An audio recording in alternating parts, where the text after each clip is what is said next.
Marcus Holloway, turn around. This is about the pouches you reused. That's a lie. That is a flat-out lie. We found 47 reused pouches. Marcus Holloway operated without oversight for nearly 4 years as the infection control coordinator at Pinecrest Family Dental in Spokane. 643 patients trusted him with the most basic promise in modern dentistry. Not one person checked. Pouches in active rotation. Your auto code logs were signed while the machine was down. You are making the biggest mistake Hands of your down. career. Step back from the meat. Do it now. He would not get to finish that sentence. Within 72 hours, state inspectors would be photographing the inside of his sterilization room, the duffel bag in the trunk of his Subaru, and a sealed pouch with 2 different patient names on it, written 15 months apart. 643 people would receive certified letters from the Washington State Department of Health, telling them they had been exposed to bloodborne pathogens. 3 of them would test positive. One was 81 years old, and her heart surgery would be postponed by 4 months because of what Marcus Holloway had done in a sterilization room no one else had a key to. Quick question before we go any further. Have you ever sat in a dentist's chair and watched the hygienist tear open a sealed pouch in front of you? That moment is theater. It exists so you know nothing else has touched the tools. Tell me in the comments if you will ever look at that pouch the same way again, and subscribe if you are new here. We cover cases this channel was built for. Marcus Brennan Holloway was born in March of 1986 in Yakima, Washington, the second of 3 children in a working-class family. His father, Doug, drove long-haul freight between the Tri-Cities and Portland. His mother, Sharon, worked the front desk at a chiropractor's office on West Nob Hill Boulevard for 19 years. The family lived in a beige Rambler on the south end of town, the kind of neighborhood where every driveway had a boat or an ATV in it by the second week of summer.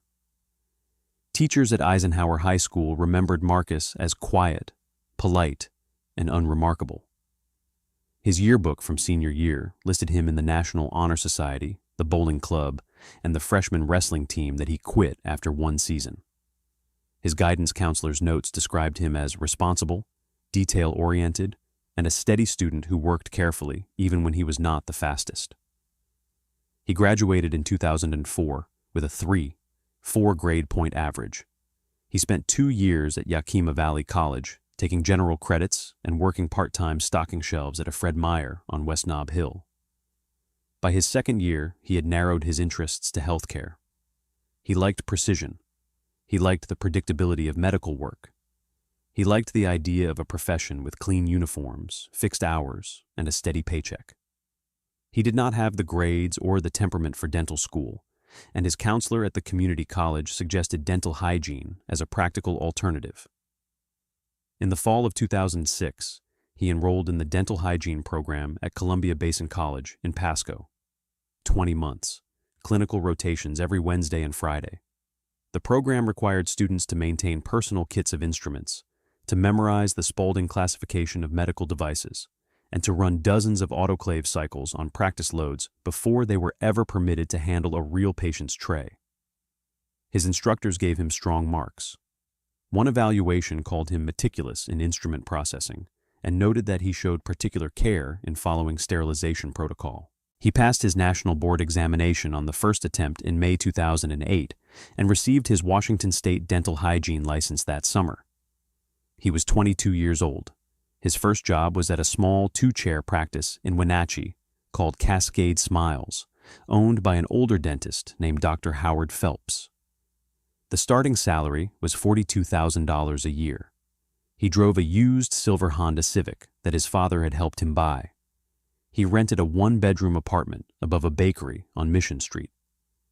He worked 4 days a week and spent his Fridays on the Columbia River with a fishing rod and a thermos of coffee. For 9 years, Marcus Holloway did exactly what was expected of him. He cleaned teeth. He took x-rays. He charted periodontal pockets. He attended his continuing education classes every 2 years at the Washington State Dental Hygienists Association Conference in Seattle. He earned modest raises. He received Christmas cards from longtime patients. He dated a woman named Erin for 3 years, a paralegal at a Wenatchee law firm, until she moved to Boise in 2014, and he did not follow her. In March of 2017, at the age of 31, He applied for a senior hygienist position at a larger family practice in Spokane called Pinecrest Family Dental. The practice had 4 operatories, 2 dentists, and a patient base that had grown steadily for 15 years. The owner, Dr. Anita Reyes, interviewed him for 90 minutes. She later told investigators that what stood out about him was how careful he was. He asked detailed questions about the office's sterilization workflow. He wanted to see the autoclave logs from the past 6 months before he accepted the offer. He explained that infection control was, in his view, the most important responsibility a hygienist had. She hired him on the spot. The starting salary was $72,000. Within a year, he had been promoted to senior hygienist and given the title of designated infection control coordinator, which meant he was personally responsible for the daily, weekly, and monthly verification of every sterilization procedure in the practice. He ordered the supplies. He logged the cycles. He trained the junior staff. He carried the only key to the supply closet where the new pouches were kept. He moved into a 2-bedroom apartment on the east side of Spokane near the river. He bought a 2014 Subaru Outback used from a private seller for $14,500. He adopted a brindle pit mix from the Spokane County Regional Animal Protection Service and named her Juno. To everyone who worked alongside him at Pinecrest, he was the responsible one, the quiet one, the one you could trust with the part of the job that mattered most. To understand what Marcus Holloway did, you have to understand what he was supposed to be doing. Every modern dental practice in the United States operates under infection control protocols overseen by the Centers for Disease Control, the Occupational Safety and Health Administration, and, in Washington State, the Department of Health. The protocols exist because a dental operatory is a high-risk environment for bloodborne pathogen transmission. Saliva, blood, and aerosolized particles are unavoidable. Hepatitis B can survive on a surface for up to 7 days. Hepatitis C is less durable but still viable. HIV, while fragile outside the body, is present in any patient population. The defense against all of it is sterilization. Every instrument that enters a patient's mouth at a dental practice is processed through a multi-step protocol. The instruments are first manually scrubbed in an enzymatic cleaner. They are then placed in an ultrasonic bath, rinsed, dried, and packaged in a sterilization pouch. The pouch is a small envelope made of medical-grade paper on one side and clear plastic on the other. Across the paper side is a chemical indicator stripe. That stripe is the visible promise to the patient. It begins as a pale beige or pink. After the pouch is exposed to the high-pressure steam of an autoclave at 270 degrees Fahrenheit for the prescribed cycle time, the stripe changes color permanently, usually to a dark brown or black, depending on the manufacturer. That color change tells the hygienist, and by extension the patient, that the pouch has been through a real sterilization cycle. The chemical indicator only changes once. It is a single-use chemical reaction. The pouch itself is also single-use, designed to be torn open at the chairside, in front of the patient, the moment before treatment begins. That tearing open ritual, the small zipping sound the paper makes as it separates from the plastic, is the most visible reassurance in modern dentistry. It tells every patient who has ever sat in that chair that the instruments coming out of the pouch have not touched another human being since they were last cleaned. To verify that the autoclave itself is functioning, every dental practice in Washington is required to perform a weekly biological spore test. The test consists of running a small vial containing live, heat-resistant spores of Geobacillus sterothermophilus through a standard autoclave cycle, then incubating the vial for a set period afterward. If the spores are killed, the autoclave is working. If they grow, the autoclave is broken, and every cycle since the last successful test is considered suspect. At Pinecrest Family Dental, all of this was Marcus Holloway's job. He ordered the pouches from a Seattle medical supply distributor in cases of 2,000. He maintained the autoclave. He ran the spore tests. He signed the daily logs. He filed the monthly reports. Dr. Reyes reviewed his summaries at the end of each quarter, signed off on them, and submitted them to the state inspector when an inspection was scheduled. No one else at the practice had reason to look. There were 2 other hygienists, a dental assistant, 2 front desk staff, and the 2 dentists. They handed him the instruments at the end of each appointment. They trusted that the next pouch they tore open would contain instruments that had been through the autoclave the day before. They had no reason to check. He was the infection control coordinator. Checking was his job. The first reused pouch was almost certainly in late 2019. Investigators were never able to identify the exact day. The Washington Department of Health epidemiologists, working backward from inventory records and patient charts, eventually settled on October of that year as the earliest point at which the math stopped working. The practice was ordering fewer pouches than the patient volume should have required. The discrepancy was small at first, maybe 1 box every other month, the kind of variance that would never be flagged by anyone who was not specifically looking for it. The method was simple. After a patient appointment, Holloway would carry the used instruments back to the sterilization room. In a properly run practice, those instruments would be scrubbed, ultrasonically cleaned, packaged in a new pouch, run through the autoclave, and stored. Holloway, instead, would do this. He would carry the instruments back. He would set the used pouch, the one that had been torn open at the chairside 10 minutes earlier, on the counter next to the sink. He would wipe the instruments down with a paper towel and a spray of surface disinfectant. He would set them back inside the same pouch. Then he would take a roll of clear medical tape, reseal the open end of the pouch, write a fresh patient name and date on the front in blue pen, and place it back into the active drawer.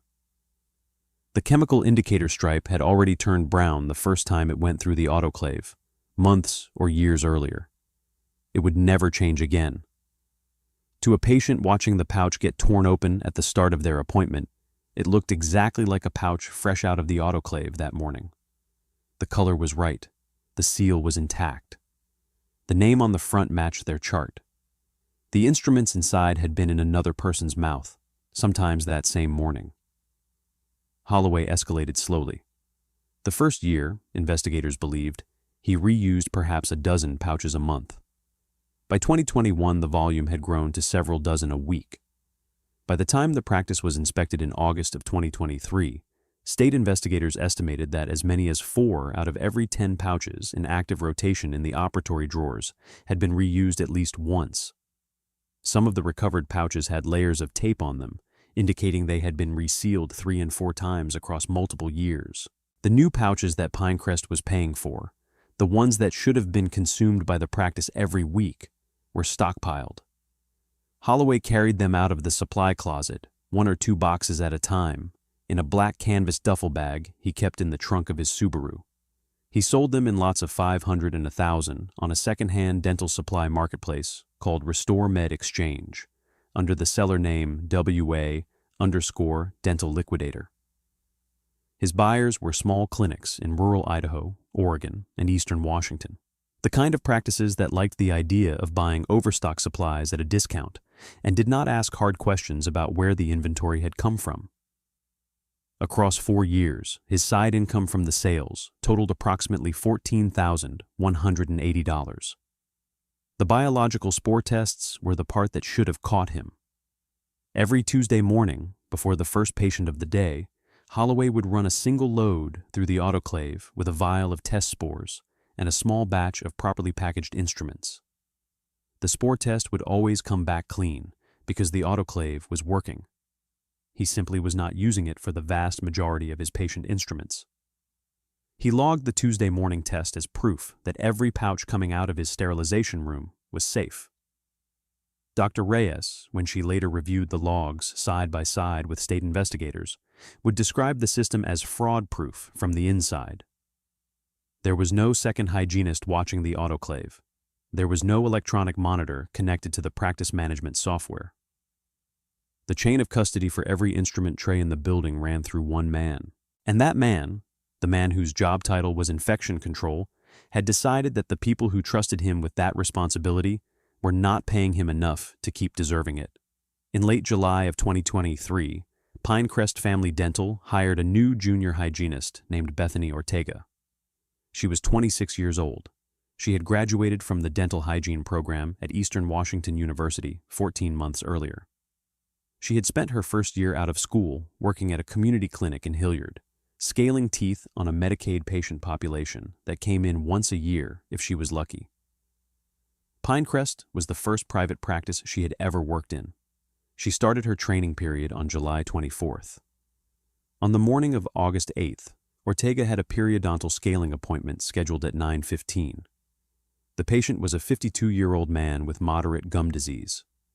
The instrument tray had been pulled from the drawer the night before by Holloway and labeled with the patient's name and date. Ortega took the pouch from the tray and started to tear it open. She stopped. The chemical indicator stripe was the wrong color. Not catastrophically wrong. Not red flag wrong, but faded. Yellowed at the edges, where a fresh stripe would have been a uniform chocolate brown. The plastic side of the pouch had a faint smudge across the inside surface, brown and slightly viscous, like a coffee ring that had dried and then been smeared. She did not say anything. She set the pouch aside, walked to the supply closet, took a fresh pouch off the top of a new box, and packaged a backup tray for the appointment. She finished her morning. At lunch, she went out to her car and photographed the original pouch on the passenger seat in the daylight, from 4 different angles. That night, she compared the photographs to the appearance of a fresh pouch she had taken home with her. The differences were not subtle to her. The chemical stripe on the suspect pouch had a kind of dried-out quality, like an old sticker that had lost its color, not the deep saturated brown of a pouch fresh out of the autoclave. The taping on the open end did not match the factory seal on the new pouch. The seam was uneven, as if it had been retaped by hand. At 7 the next morning, she walked into Dr. Anita Reyes's office and put the original pouch and the photographs on the desk between them. Reyes did not call Holloway in. She did not say anything to the other hygienists. She locked her office door, sat down at her computer, and pulled up the autoclave maintenance log. The autoclave had been sent out for warranty service in July. The repair shop had kept it for 9 business days, from July 11th to July 21st. During that window, the machine was physically not in the Pinecrest building. Holloway had signed off on a full week of standard autoclave cycles for the days of July 13th through July 19th. The cycle times, the temperatures, the load contents, all of it logged in his handwriting.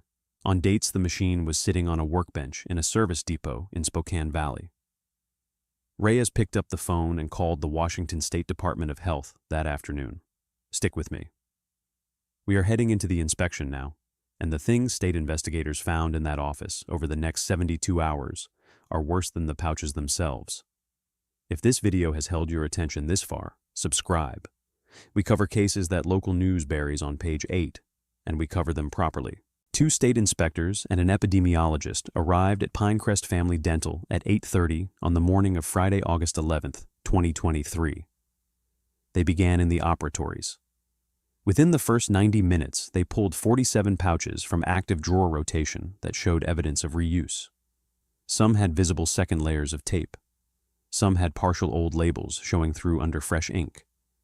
2 pouches still had what laboratory analysis would later identify as dried saliva on the inside of the plastic.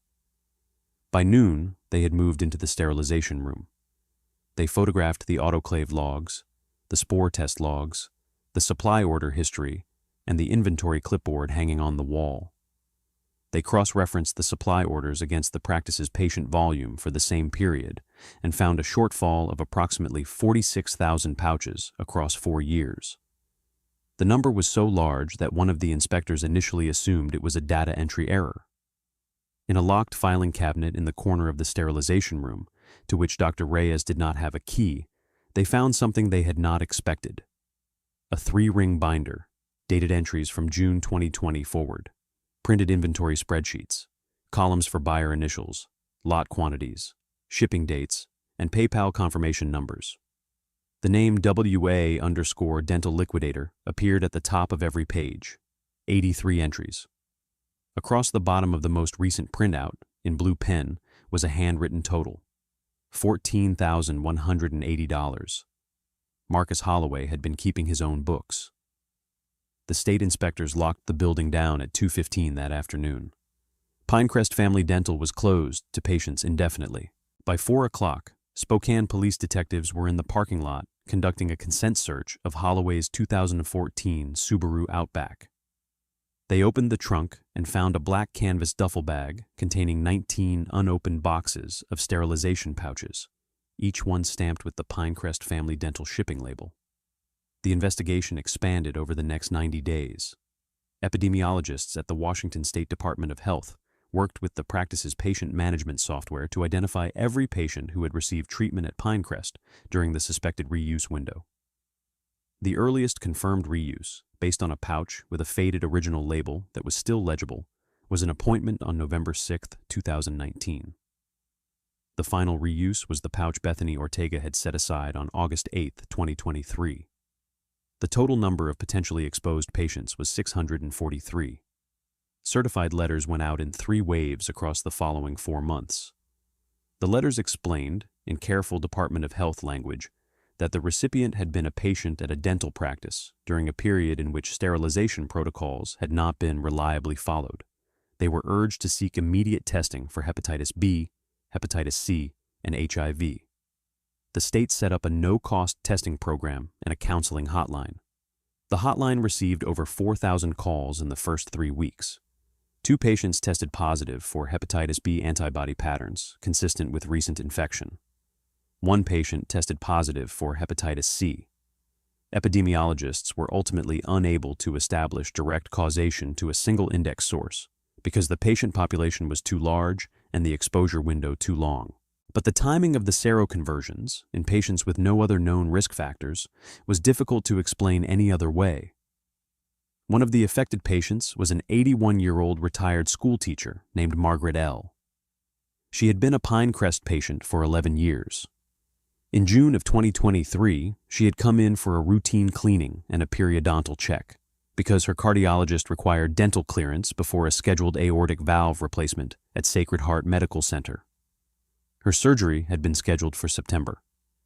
When the Department of Health letter arrived in October, her cardiologist postponed the operation.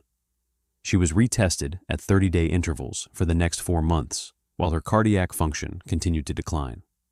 Marcus Holloway was arrested at his apartment on the east side of Spokane at 6:40 in the morning on August 14, 2023. He answered the door in a gray t-shirt and sweatpants. His dog Juno was barking from behind the kitchen counter.